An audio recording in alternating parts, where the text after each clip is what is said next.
Good morning students. आज हम लोग पाठ 8 क्लास 7 हिंदी में पढ़ेंगे, लेकिन उसके पहले एक छोटा सा कविता दिया हुआ है योग पर, व्यायाम पर, कसरत पर। उसको थोड़ा सा पढ़ करके, समझ करके और ज्ञान लेते हुए हम लोगों को आगे बढ़ना है। तो पाठ 8 को मैं 2 मिनट बाद पढ़ाऊंगा। थोड़ा सा इस कविता पर आप लोगों को समझाने का प्रयास करूंगा। बच्चों, सबसे पहले हमारा शरीर आता है, और शरीर कब आता है और कब इसको हम लोग कैसे रखते हैं, ये डिपेंड करता है हमारे पर डे के दिनचर्या पर। उस दिनचर्या में जिसमें व्यायाम न हो, कसरत न हो, प्रतिदिन का सैर सपाटा न हो, तो बुझिए कि आप पर डे अपने शरीर को कमज़ोर करने का काम कर रहे हैं। खास करके आज के युग में जहाँ की सारी चीज़ें प्रदूषित हो गई हैं, वैसे माहौल में हम लोगों को अपने स्वास्थ्य के प्रति और ज़्यादा जागरूक रहना है। और इसी से प्रेरित होकर के ये जो डॉक्टर अवनीश कुमार अकेला जी हैं, योग हमें अपनाना है, खुश रहिए, स्वस्थ रहिए, इसका स्लोगन दिए हैं, बॉडी फिट माइंड हिट। जिसका शरीर ही स्वस्थ नहीं रहेगा, उसका माइंड भी स्वस्थ नहीं रहेगा, और जब माइंड स्वस्थ नहीं रहेगा, शरीर स्वस्थ नहीं रहेगा, तो पढ़ाई क्या, उससे किसी भी चीज़ में दिलचस्पी नहीं हो सकती। तो 5 मिनट हम लोग इस कविता के माध्यम से खुश रहिए, स्वस्थ रहिए और शरीर को स्वस्थ रखने के बारे में जानेंगे कि हम लोग को पर डे क्या करना है। और ज़रूरी है घर के सभी सदस्यों को प्रेरित कीजिए। जिस प्रकार से हम लोग किसी खाना पानी के चीज़ों को अपने बड़ों को, बूढ़ों को, अपने छोटों को प्रेस करके देते हैं कि ना ना ना एगो चीज़ है, खा लीजिए, बहुत सुंदर बना हुआ है। ठीक उसी प्रकार से घर के सभी सदस्यों को प्रेरित करना है आज के युग में योगा के लिए, व्यायाम के लिए, कसरत करने के लिए, क्योंकि उससे हमारा शरीर स्वस्थ और माइंड भी स्वस्थ रहता है। तो योग हमें अपनाना है, स्वस्थ समाज बनाना है। सूर्योदय से पहले उठकर रोज घूमने जाना है। नंगे पांवों दूब घास पर 15 मिनट बिताना है। हरियाली में खेल कूद कर स्फूर्ति को पाना है। तो योग के लिए हमें क्या करना है? तो सबसे पहले तो इसको अपनाना है, अपने दिनचर्या में इसको डाल देना है कि पर डे हमें योग करना है, जिससे कि हमारा समाज जो है वो स्वस्थ रहे। हमारे समाज के सभी बड़े बूढ़े, नन्हे मुन्ने, छोटे बच्चे से लेकर के सभी लोग, जितने सदस्य हैं, सभी लोग स्वस्थ रहें। नंगे पांवों दूब घास पर 15 मिनट बिताना है। रोज घूमने जाना है नंगे पांव दूब पर। उससे आंखों को भी रोशनी में मिलने में बहुत सहायता मिलती है और शरीर भी फिट रहता है। 15 मिनट बिताना है। हरियाली में खेल कूद कर स्फूर्ति को पाना है। जो भी बन पड़े व्यायाम अपना करना है। जो जिस उम्र के हैं, उनका शरीर जैसा उनका साथ देता हो, उस टाइप का व्यायाम पर डे कसरत करते रहना है, जिससे कि हमारा शरीर ऑटोमेटिक स्फूर्तिदायक, चुस्त दुरुस्त बना रहे और हम खुश रहें। सिर्फ खाना खा लेने से खुशियाँ नहीं मिलती। खाना खाने के बाद पर डे अगर आप योगा करते हैं, कसरत करते हैं, तब जाकर के हमारा शरीर मजबूत और हमारा माइंड भी साफ सुथरा और मजबूत बना रहेगा। स्वच्छ जगह फिर कहीं देखकर पद्मासन को लगाना है। पद्मासन एक योगा की प्रक्रिया है, जो कि आप लोग नेट पर देख सकते हैं। उसको पद्मासन करना है। ज्ञान की मुद्रा में हाथों को घुटनों ऊपर लाना है। ज्ञान की मुद्रा में हाथों को घुटने ऊपर लाना है। आंखें मूंद भौहों के बीच में, आंखें मूंद कर भौहों को बीच में ध्यान योग में आना है। गहरी लंबी सांसें लेकर इस टाइप से स्वामी रामदेव जी का टीवी पर प्रोग्राम आता है, नेट पर प्रोग्राम आता है। हमसे भी अच्छा और बेहतर योग के विश्व गुरु हैं वो, उनकी नेट पर निकाल करके देख करके, और जिनका बॉडी जैसे सेट करे, जो व्यायाम उनमें सेट करे उसको करना चाहिए। गहरी लंबी सांसें लेकर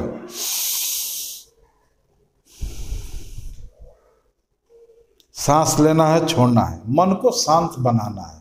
शांत चित्त में कुछ सोचना नहीं है, न बिजनेस के बारे में, न उस समय शिक्षा के बारे में, न अन्य किसी विषयों के बारे में।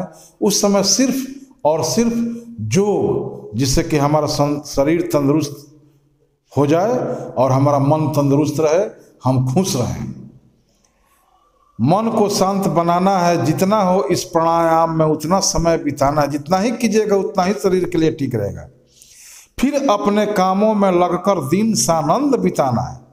फिर अपने कामों में लगकर, जिसको पढ़ना हो पढ़ाई करेगा, जिसको पढ़ाना हो पढ़ाएगा, और हजारों प्रकार के विषय हैं काम करने के क्षेत्र में, सब लोग अपने अपने काम में लगेंगे और दिन भर सानंद यानी कि आनंद के साथ अपना दिन बिताना है। तो कहने का मतलब इतनी सारी बातों का निचोड़ यह है प्यारे बच्चों कि पर डे अपने भी, अपने परिवार के सभी सदस्यों को, जो लोग आलस्य कर रहे हैं उन लोगों को आलस्य हटाने का काम, उनका माइंड फ्रेश करके उनको समझा करके कि नहीं चलिए योगा कीजिए, सुबह में उठकर टहलिए, कुछ कसरत कीजिए, कुछ व्यायाम कीजिए, जिससे कि आप निरोगी बने रहें और आपकी काया सुंदर हो, आपका शरीर स्वस्थ रहे और आप सानंद। जब शरीर स्वस्थ रहेगा ना अंदर से, तभी किसी काम को करने में बहुत ही आनंद आएगा और मन लगेगा। इसलिए योगा बहुत ही जरूरी है और इसका बहुत ही महत्व है। इसको अब मैं कैसे वर्णन करूं, मेरे पास शब्द नहीं है कि कितना आज के लिए जरूरी है। यहाँ तक कि प्रधानमंत्री जी भी योगा के दिन, विश्व योगा दिवस के शुभ अवसर पर खुद अपने व्यायाम करके लोगों को प्रेरित करते हैं कि साफ सुथरा स्वच्छ रहते हुए व्यायाम करके, प्राणायाम करके, योगासन करके अपने शरीर को सुंदर रखिए, काया को निर्मल रखिए। इस विषय पर अगर मैं बताने लगूं बच्चों तो बहुत टाइम लग जाएगा, लेकिन हम लोगों को सिर्फ यहाँ पे इतना ही समझना है कि हम लोग अपने शरीर की मजबूती के लिए, शरीर की स्फूर्ति के लिए, शरीर को ज़्यादा टाइट रखने के लिए, हिट फिट रहने के लिए योगा जरूरी है, कसरत जरूरी है, व्यायाम जरूरी है। तो प्रतिदिन के दिनचर्या में इसको डाल करके आइए हम सभी प्रतिज्ञा लें कि हम लोग पर डे सैर करेंगे, व्यायाम करेंगे, कसरत करेंगे और शरीर को फिट रखेंगे और अपने समाज को स्वस्थ रखेंगे। और जब समाज स्वस्थ रहेगा तो देश भी स्वस्थ रहेगा और हम सभी सानंद अपने अपने कामों में लगे रहेंगे। धन्यवाद। ये तो यहाँ तक हो गया। अब आइए आप लोग पाठ 8 जो कि यहाँ पे लिखा हुआ है क्लास 7, स्वाभिमानी नागा जीवती उलूपी के देश में। नागा जीवती, नागा जीवती का मतलब भारत के पूर्वोत्तर राज्यों में मणिपुर नागालैंड है, जिसका इतिहास अद्वितीय है। इसका इतिहास महाभारत काल से भी जुड़ा हुआ है। जैसा कि पाठ के शीर्षक में दिया हुआ है, स्वाभिमानी नागा जीवती उलूपी के देश में। तो उलूपी कौन है? उलूपी अर्जुन की पत्नी थी, जो कि नागा कन्या ही थी और वह अति स्वाभिमानी थी। आज भी नागालैंड की महिलाएं सामाजिक सुरक्षा, मान सम्मान के संबंध में सचेत हैं। अपने हितों की रक्षा करना, अपनी भावनाओं की रक्षा करना और पूरे नारी जगत की रक्षा करना बखूबी जानती हैं और पूरे देश को मैसेज देती हैं कि अपने अस्मिता को, अपने आबरू को और अपने स्वाभिमान को बचाने के लिए हमें सदैव तत्पर रहना चाहिए।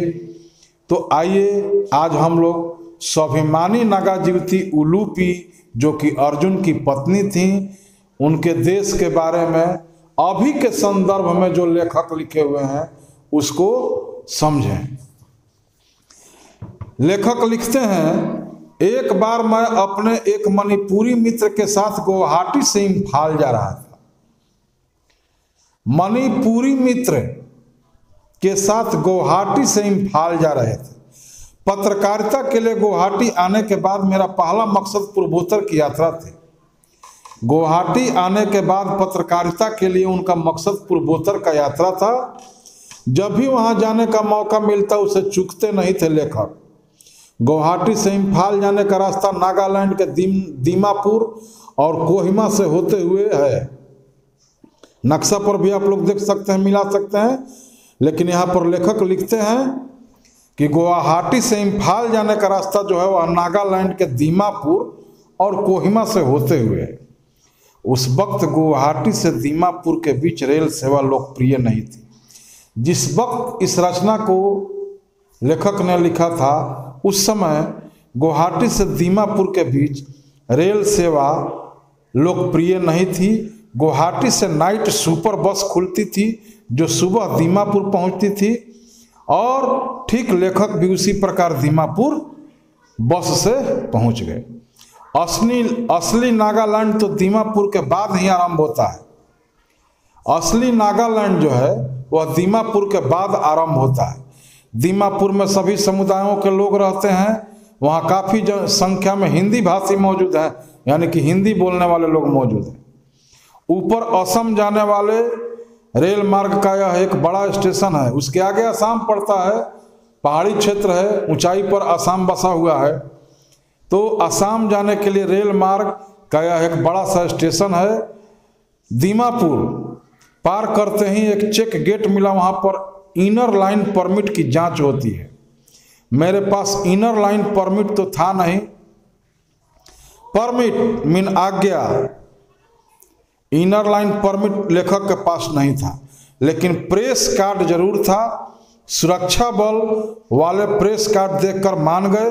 यह व्यवस्था मैदानी लोगों को के प्रवेश को नियंत्रित करने के लिए, क्योंकि दीमापुर को छोड़ नागालैंड में कहीं भी बाहरी लोगों को न तो अपने नाम पर व्यापार करने की इजाज़त है और न ही जमीन घर खरीदने की। गेट पर मैदानी लोगों की जांच होती है। वहाँ की जनजातियों के चेहरे को देखकर ही पुलिस वाले समझ जाते हैं। वहाँ पर बस करीब 10 मिनट रुकी रही, फिर आगे बढ़ गई। चेक होता है कि बाहरी लोग प्रवेश न करें, क्योंकि वहाँ पर बाहरी लोगों को न तो व्यापार करने की इजाज़त है, ना ही जमीन घर खरीदने की इजाज़त है। और पुलिस के जो सुरक्षा बल वाले हैं वहाँ के जनजातीय लोग यानी कि स्थानीय लोगों को चेहरे को देख करके ही समझ जाते हैं कि यह लोकल है। अलग अलग क्षेत्र के लोगों का अलग अलग चेहरा भी होता है। जैसे नेपाली लोग हैं, थोड़ा नाटा होते हैं, नाक चिपटा होता है, वैसे ही वो लोग भी हैं। उन लोग का भी बनावट, शारीरिक वेशभूषा, आकार, रंग, रूप हम लोगों से थोड़ा अलग है। हम लोग की तरफ जवान, मोटे ताजे और सुंदर नाक नक्श वाले लोग होते हैं। उधर के लोग जो होते हैं थोड़ा लंबाई में छोटे होते हैं, नाक उनकी चपटी होती है और शारीरिक रूप से बहुत हिष्ट पुष्ट होते हैं। अब आगे देखिए, गेट पार करते ही बस पहाड़ी पर चढ़ने लगती है। सांप की तरह टेढ़े मेढ़े रास्ते से हमारी बस भी आगे बढ़ रही थी। दोनों तरफ हरियाली, क्योंकि प्राकृतिक रूप से बहुत ही मनोरम और बहुत ही सुंदर जगह है। पहाड़, नदियां, जंगल कण कण में बसा हुआ है। पूरी रात बस का सफर करने के बावजूद शुद्ध हवा में एक अजीब सा ताजापन महसूस होने लगा, ऑटोमेटिक महसूस होने लगा। मैं आप लोगों को एक वाकया सुनाता हूँ, पढ़ाई के दरमियान ही समझने के लिए सुना रहा हूँ। एक बार हमको भी काठमांडू जाने का मौका मिला। तो काठमांडू जाने का जब मौका मिला तो हम लोग रक्सौल से बस में जब बैठे तो 11-12 बजे रात में मई महीने में हमको बहुत ठंड सा महसूस होने लगा। तो मैंने बस के स्टाफ को बुला करके कहा कि भैया एसी आप अपना बंद कर दीजिए, हमको ठंडा जैसा लग रहा है। तो बोला कि सर एसी कहाँ चल रहा है, यहाँ का प्राकृतिक वातावरण ही ऐसा है कि आपको इतना ठंड लगने लगेगा। मई महीने में इतना ठंड? तो हाँ, यहाँ प्राकृतिक रूपेण ठंड है, क्योंकि नदी नाला पहाड़ जंगल होने के चलते शुद्ध और ताज़ी हवा, ठंडी हवाएं हम लोगों को ठंड का एहसास मई के महीने में कराए। तो वही चीज़ यहाँ पे लेखक भी लिखे हैं कि शुद्ध हवा में एक अजीब सा ताज़ापन लेखक को महसूस होने लगा। करीब 1 घंटे के बाद 40 किलोमीटर का सफ़र तय करके बस मेजिफेमा नामक जगह पर कुछ देर के लिए रुकी। वातावरण इतना ठंडा था कि मैं कांपने लगा। वहाँ पर कोई व्यवस्थित बाजार तो था नहीं, छोटे छोटे मार्केट होते हैं, जरूरी के सामान चाय पान वगैरह बेचे जाते हैं। सोचिएगा कि हर जगह ओढ़ने के लिए कंबल और चादर वगैरह मिल जाए, तो पहाड़ी इलाकों में ऐसा संभव नहीं है। लेकिन नागा महिलाएं चाय का स्टॉल लगाकर बैठी थीं। घर के बने जरूरत के हस्तकला के सामान, कलाकृतियाँ और खाने पीने की चीज़ों की कई दुकानें थीं। धूप पूरी तरह उगी हुई थी, लेकिन उसमें गर्मी नहीं थी, क्योंकि वहाँ का वातावरण ही ऐसा है। दूर दूर तक फैले हरे भरे पहाड़ और घाटियाँ प्रकृति के कैनवास पर, जिस पर चित्र बनाया जाता है, एक खूबसूरत कलाकृति की तरह दिख रहे थे। अजीब तो लगता ही है, सुंदर भी लगता है, मनोरम भी लगता है, क्योंकि हम लोग मैदानी इलाके के लोग हैं। जब हम लोगों को पहाड़, नदियाँ, जंगल, झरने दिखाई पड़ते हैं तो हम लोग का बरबस मन करता है कि काश यहाँ पर कुछ दिन और रुक जाते और इस प्राकृतिक चीज़ों का आनंद लेते, क्योंकि हम लोगों के यहाँ मैदानी इलाका है, वैसी व्यवस्था प्रकृति ने नहीं दी है।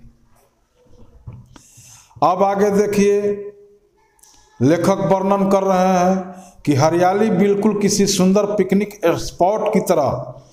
परंपरागत परिधानों में दुकानों पर बैठी नागा महिलाएं और जूतियां चाय बनाने के बाद उसे थर्मस में रखती थीं, क्योंकि तुरंत ठंडी हो जाने का डर था।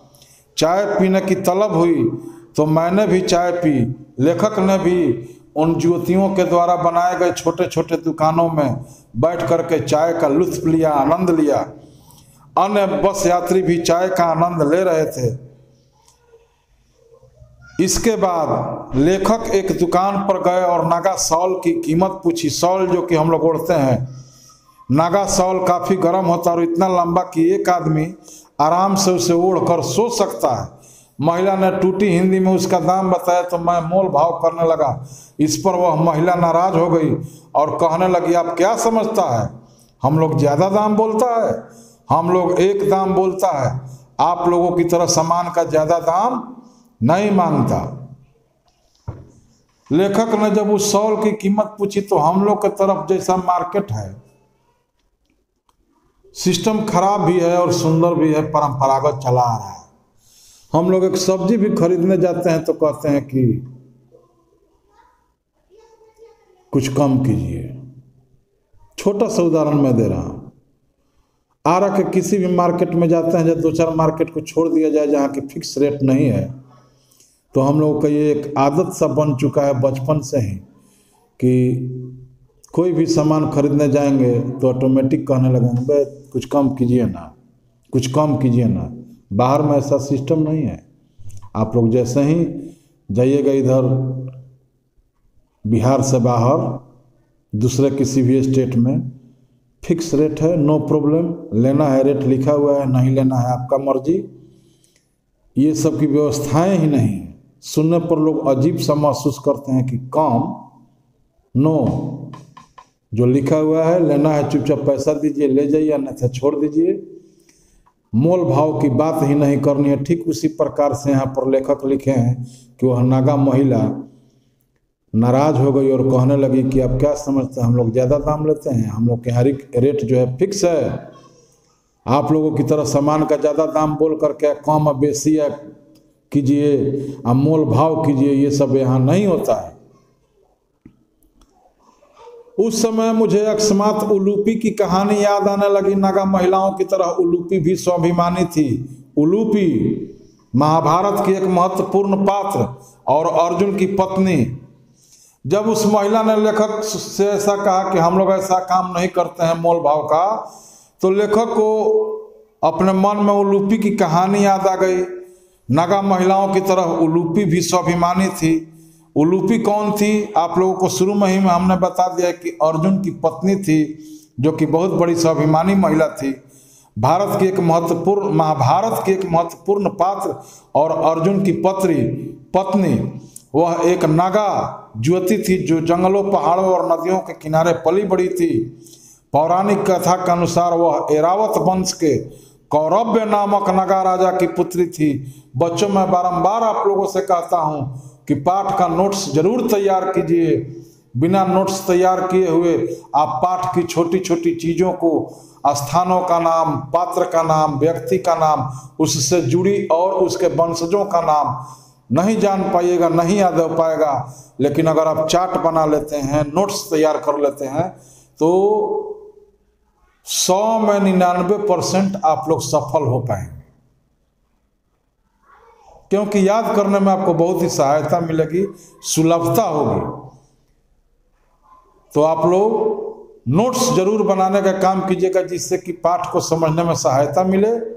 आगे इसका शब्दार्थ भी लिखवा दें कुछ, और कुछ वैसे भी शब्द हैं जो कि बुक में दिए हुए हैं, उस पर भी ध्यान दीजिएगा। और अगले रोज वीडियो में इस पाठ को मैं समाप्त करूंगा। धन्यवाद।